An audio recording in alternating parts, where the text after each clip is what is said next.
நாளைக்கான வீடியோக்கான ஒரு ப்ரோமோ தாங்க வந்திருக்கு. ப்ரோமோ வந்து சூப்பராக இருந்துச்சு அப்படின்னு தாங்க சொல்லணும். ரத்னம் இருக்கார்ல, ரத்னம் வந்து நம்ம ஆதியையும் பாரதியும் கிட்டத்தட்ட பிரித்து வச்சுட்டாரு அப்படின்னு தாங்க சொல்லணும். அதெல்லாம் பார்க்குறப்ப நம்ம சேனலை மட்டும் மறக்காமல் லைக் அண்ட் சப்ஸ்கிரைப் மட்டும் பண்ணிடுங்க. ஃபஸ்ட்டு எடுத்தோடனே நம்ம பாரதி வந்து அழுது புலம்பிக்கிட்டு இருக்காங்க. மாமா சொல்லுங்கள் மாமா, தமிழுக்கு என்ன ஆச்சு, இப்படி மயக்கம் போட்டு கிடக்காலே சொல்லுங்கள் மாமா அப்படிங்கிற மாதிரி சொல்லிட்டு இருக்காங்க. கடைசியில் வந்து நம்ம ரத்னம் வந்து சொல்ல ஆரம்பிச்சிடுறாரு, நடந்ததெல்லாம் சொல்கிறாரு. நாங்கள் போனோம், மறைச்சி வச்சுட்டாங்க, கொஞ்சம்னா அவன் பிள்ளைக்கு உயிரோகே ஆபத்தாயிரும், எப்படியோ வந்து உங்கள் அத்தை தான் போய் காப்பாற்றிட்டா அப்படிங்கிற மாதிரி சொல்கிறாங்க. உடனே மரகதமும் சொல்கிறாங்க, ஆமாம் பாரதி, கல் நெஞ்சக்காரங்க அவங்க இருக்கிற வீட்டில் எல்லாம் என்னோடய பேத்தியை வந்து நான் விட மாட்டேன், அவளை நான் கூட்டு போகிறேன் அப்படிங்கிற மாதிரி சொல்கிறாங்க. அத்தை அப்படி சொல்லாதீங்க அத்தை, நான் பார்த்துக்கிறேன் அத்தை, ஏதோ தப்பு நடந்துருச்சு, ப்ளீஸ் என்னை நம்புங்க அத்தை அப்படிங்கிற மாதிரி வந்து நம்ம பாரதி வந்து கேட்டுக்கிட்டு இருக்காங்க. அதுக்கு வந்து நம்ம மரகதம் வந்து என்னால் முடியவே முடியாது அப்படிங்கிற மாதிரி சொல்லிடுறாங்க.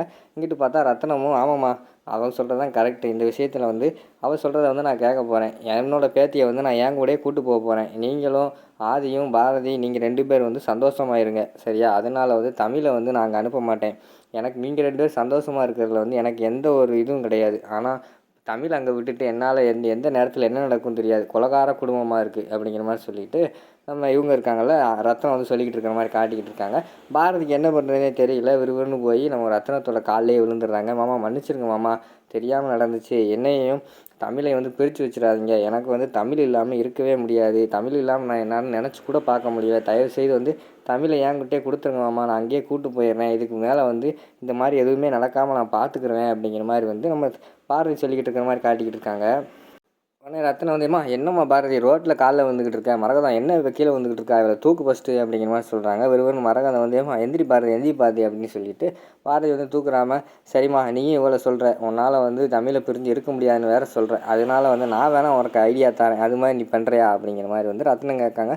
சரிம்மாம்மா நீங்கள் என்ன சொன்னாலும் கேட்குறேன், எனக்கு எப்படியாவது வந்து நான் வந்து தமிழ் கூட இருக்கணும், எனக்கு அவ்வளோதான் அப்படிங்கிற மாதிரி சொல்கிறாங்க.